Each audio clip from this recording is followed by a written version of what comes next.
Sarajevo, you must become familiar with its stories.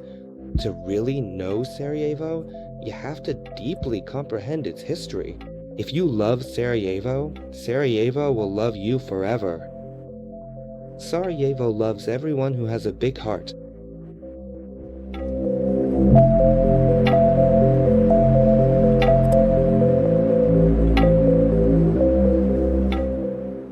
A war is a war.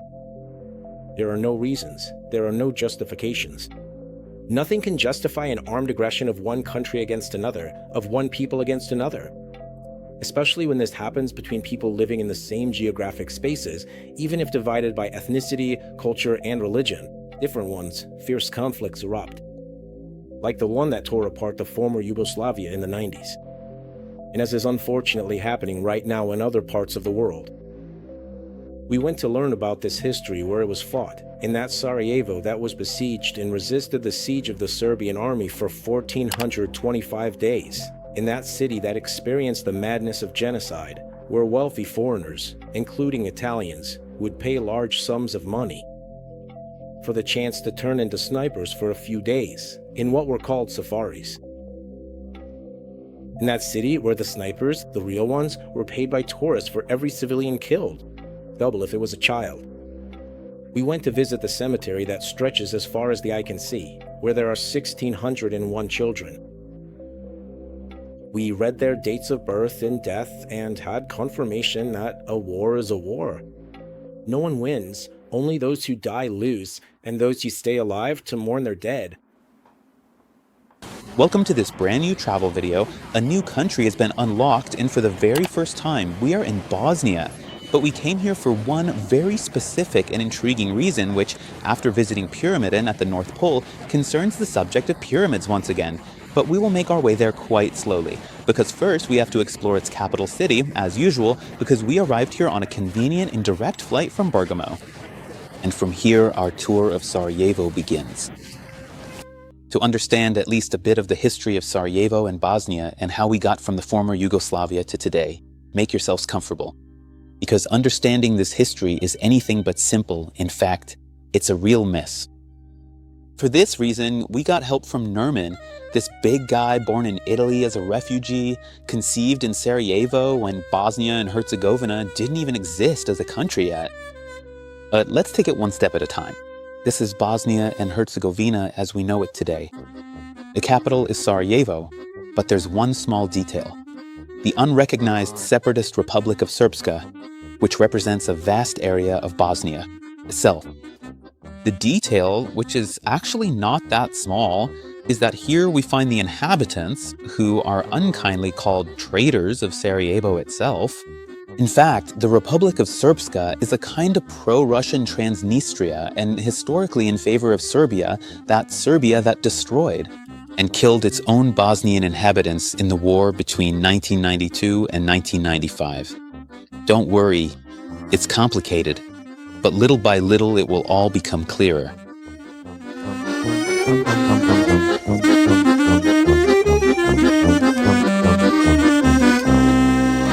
In this video, we are going to discover Sarajevo. All of these diverse territories and lands were part of what was the former Yugoslavia until Tito was alive.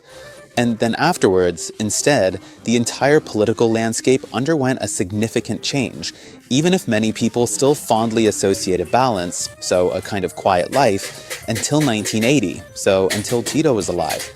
In reality, Sarajevo experienced its absolute peak of its cultural and historical splendor until 1984, when the Winter Olympics were held here in Sarajevo.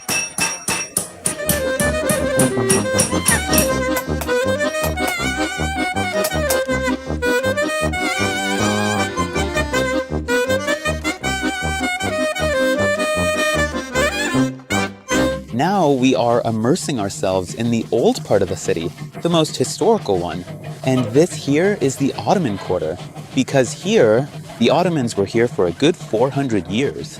And in fact, it is typical to see Turkish flags everywhere, and also the flag of the Ottoman Empire, which is the same as the Turkish flag, but on a green background. The first feeling, in fact, as soon as we arrived here in the city center where we also have our hotel, is that of being in Turkey. The same sweets with shops full of baklava, the same smells, the various flags and typical meat dishes. So this is a first impression. In fact, it felt like being back in Turkey. And instead, we are in Bosnia and Herzegovina. This one we see is the main square, and this is the only fountain left here in Sarajevo.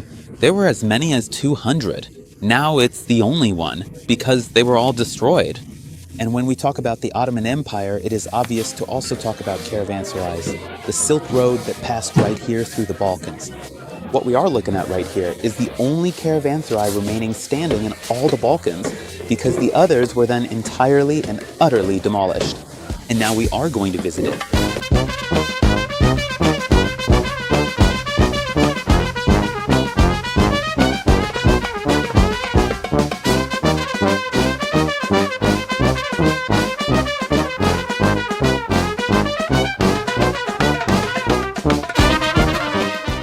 When we talk about the city center of Sarajevo, however, we must keep in mind that the city has two separate and distinct souls. A bit like what we saw in Budapest. But here the divide is clear because this is a meeting point between East and West. And we find Orthodox churches, Christian churches, and synagogues in the same downtown streets.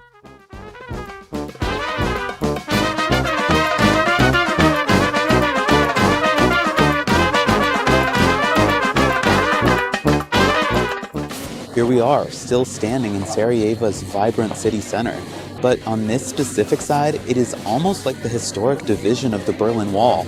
On this side, we have the grand Austro-Hungarian part, while on the other side, further down the street, as we can clearly see, we have the historic and traditional Ottoman part. And so, right here at this spot, we witness the meeting of the major cultures that have fundamentally shaped Sarajevo's history and still coexist today.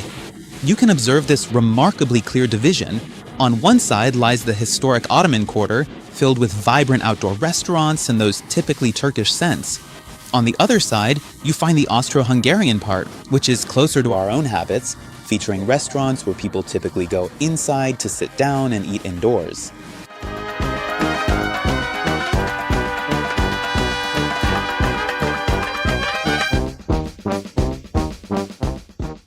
Even though Sarajevo has been reborn today, the scars are present at every corner of the city. Right here, in the Austro-Hungarian part of the center, is the Srebrenica Genocide Museum, which we'll dedicate a separate video to. And we can find holes in the walls everywhere as a historical memory of the mortar shells fired by the Serbs during the war. From time to time, looking down, we can also see the Sarajevo roses on the ground, in memory of those who lost their lives just a few years ago.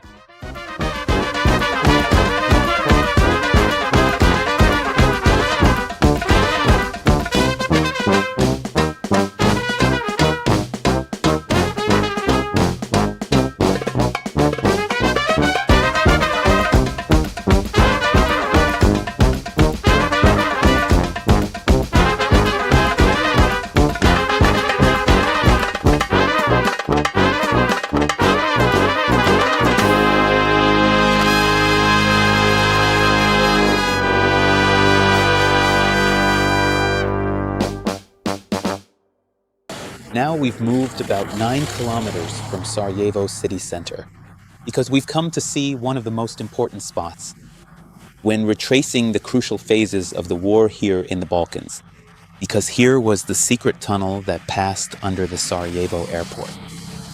And this was fundamental for the victory in the war.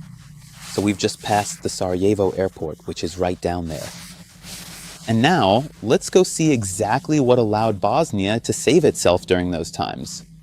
On this detailed map here, we can clearly see where the tunnel was located, and also how the various phases of the war developed after the 1984 Olympics.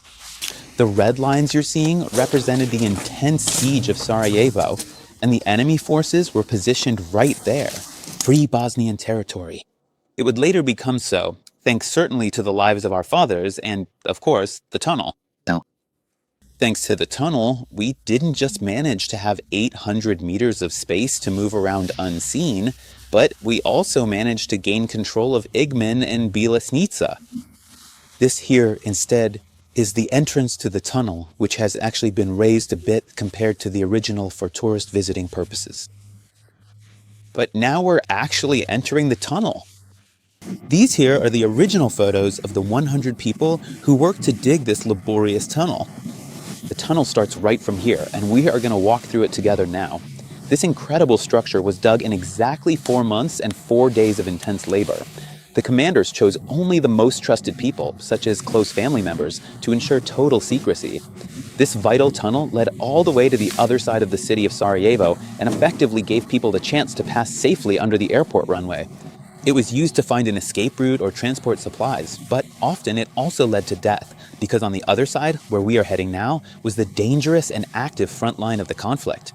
As we saw from the map, you come out under the mountain, and the mountains around the city of Sarajevo were totally occupied.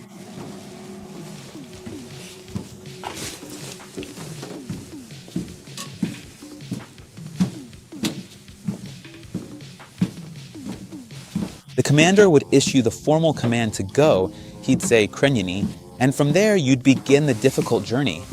Now we see a perfect tunnel. These were the tracks on which the numerous heavy transport carts full of weapons ran, full of all those hopes that were absolutely essential to be able to survive and to be able to win, as in fact happened. Today we find it like this, raised, but we have to consider that under here there were also 20 to 30 centimeters of water.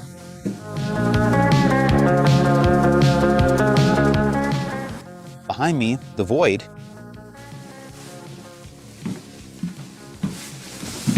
Upon reaching the very end of the long tunnel, he would come out and a kind elderly lady would graciously hand you a cold glass of water, and then you would slowly light up a fresh cigarette. Why? From this very spot, after passing through to the far side of the dark tunnel, you would arrive right there, and situated high up there were the deep historic trenches where those brave soldiers fought for their freedom. As you can see, by passing under the tunnel, we've effectively crossed the lower part of the airport, an airport that was occupied at the time by the UN. These are the foundations established in Sarajevo. This is effectively the division, more or less definitive for the time being, though it's not entirely clear, just how definitive, of present-day Bosnia and Herzegovina. The fundamental problem that we face is that within Bosnia and Herzegovina, we find the Republic of Srpska, which is functioning essentially as a Russian enclave, because here, as we'll see, Serbian flags are prominently displayed everywhere, and throughout the entirety of these specific territories, the 49% of all of Bosnia and Herzegovina, there are those Bosnians who originally started the war. They waged war against the very same Bosnians, who today, however, we find in this blue part. When we talk about the Balkan War, but specifically the war that unfolded in Bosnia, we must keep in mind that we're talking about the most serious conflict to ever occur in Europe since the Second World War. We must keep in mind the internal division of a political, religious, and cultural nature, which was present then, but is still present today. In particular, today we have the Federation of Bosnia and Herzegovina, where Sarajevo is the de jure capital of this part of Bosnia and Herzegovina, while on the other side we have the Republic of Srpska, which instead represents 49% of the entire surface area of Bosnia and Herzegovina. And here we have Banja Luka as the capital, which is a de facto capital. As far as this 49% of the territory is concerned, known by the name of Republic of Srpska. Even if we're talking about the Serbian Republic of Bosnia and Herzegovina, in fact, within the Republic of Srpska. So, in that 49% of the territory of the entire country of Bosnia and Herzegovina, all those people still live there today, or at least the direct relatives of those individuals who were the original architects of the brutal ethnic cleansing that first began back in 1991. You'll well understand that the climate of coexistence of these two territories that exist but don't exist is a bit peculiar. All these hostilities between the true historical inhabitants, the true Bosnians present in this territory, and the Serbs who live today in the Republic. The status of Republic of Srpska was concluded in an official and formal manner with the historic Dayton Peace Accords in Ohio, signed by a large part of the international community and the world's sovereign countries, which in November 1995 definitively declared the final cessation of the devastating Bosnian conflict and the complex administrative division of various ethnic territories, as we see them today. This is a narrative account that in some ways bears a striking resemblance to what happened in Cyprus, much like what we witnessed in Nicosia, at the Nicosia airport, but in a significantly more brutal and devastating manner.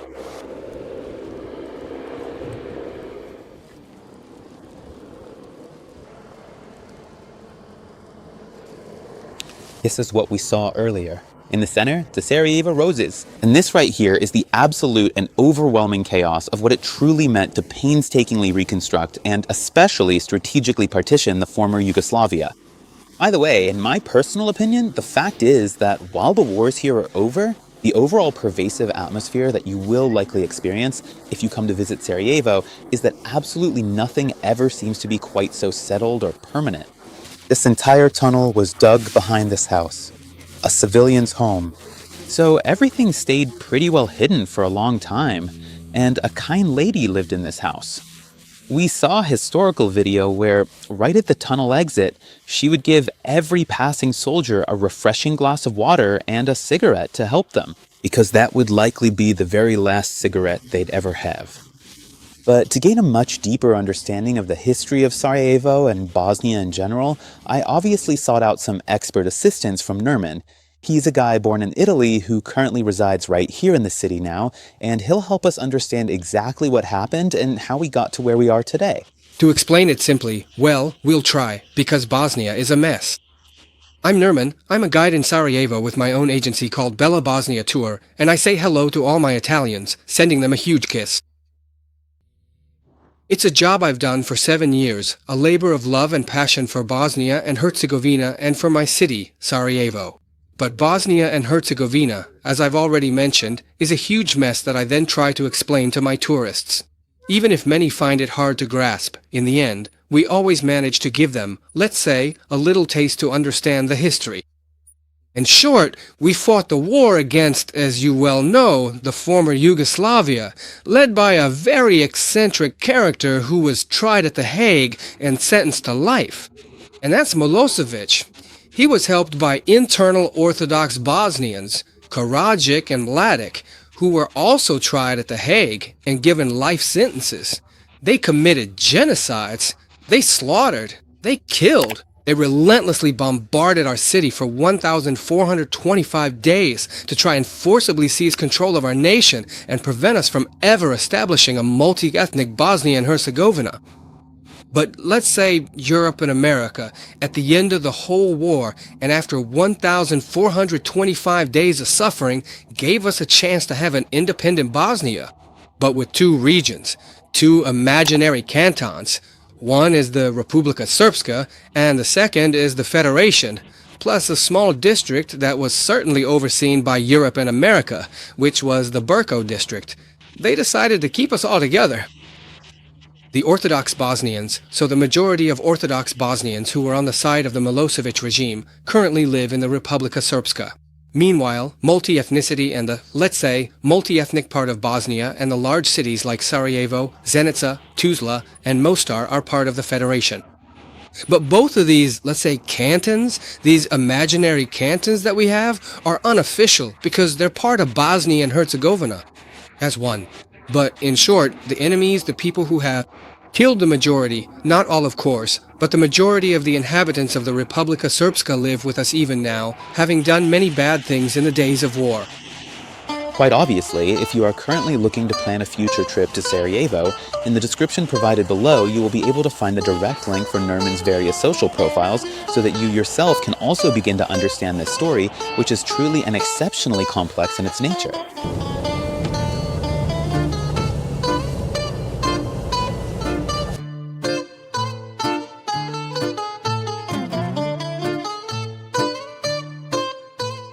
Now we have successfully crossed the border and moved here into the Republic of Srpska, and as we can clearly see, the left side is the Federation of Bosnia and Herzegovina part, while the right side that you see here is the specific part of this republic of the country's traitors.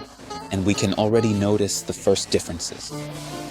On the weathered buildings of the Bosnian part, the visible marks of the war have been left as a somber reminder for the neighbor who watches, and as clear proof that in this specific part here, the cultural climate is mainly linked to Russian thought.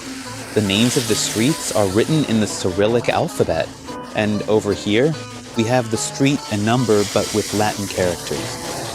And this is also the reason for the difficulties of coexistence between the two peoples who have indeed ended the war. But for the future, it leaves some doubt because it's clear that if you come here to Sarajevo, the inhabitants of the city of Sarajevo have absolutely not forgotten.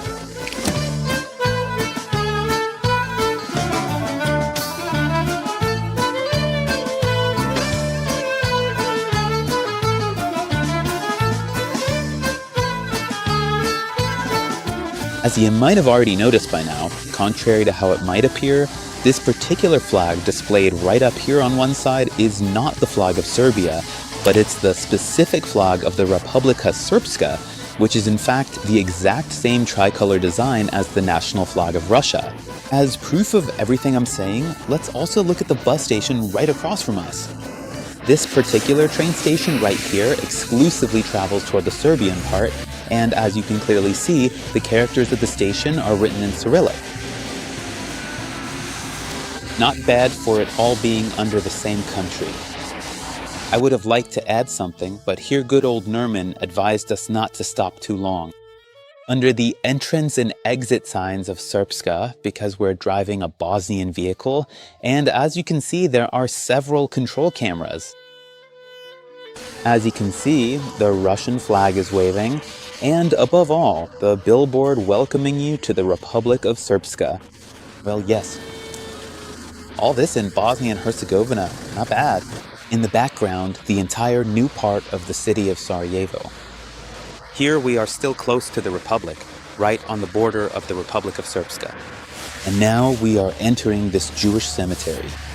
The road we see down there in the background used to be called the Serbian Highway, because by taking that road, tanks would arrive from Serbia in just 3 hours. However, we have come to this historic Jewish cemetery today because one of the most harrowing and evil chapters of the entire Balkan War unfolded right here on these grounds. It was at this very site that the disturbing phenomenon known as the Sarajevo Safari was documented not too long ago, revealing a dark side of the conflict. I don't know how many of you are familiar with the subject, but in fact, wealthy Europeans used to come to these territories to go on. The Sarajevo Safari meant they were heavily armed with high-powered rifles. They would go on top of those tall buildings we see surrounding the city, or directly here in these specific parts of the cemetery. From here, they would deliberately shoot at innocent men and women during official ceasefires for sport, or simply for fun. So they paid for this access, and there were even those who paid even higher premiums to be able to shoot as snipers, for fun, I emphasize again, targeting young children and ordinary, defenseless civilians. So this dark chapter of the Sarajevo Safari is certainly one of the worst pages that history could ever remember. The bad thing is that, unfortunately, very little is said about it. It's a subject that almost no one knows about, especially among the younger generations. The first episode from Bosnia and Herzegovina enter. The visit ended in the city center, but in the more modern part, where we also find the cemetery of the 1,601 children killed between 1992 and 1995. Sarajevo is a fascinating city and capital, rich in history and different cultures, where you can feel the welcome towards the stranger who was ready to listen and, in turn, welcome the pain to understand one of Europe's darkest moments. But not just war and destruction, because in the next videos we will enter a nuclear bunker of the dictator Tito, and we'll go to discover the largest pyramid in the world. You heard that right. So subscribe to the channel so you don't miss the next episodes.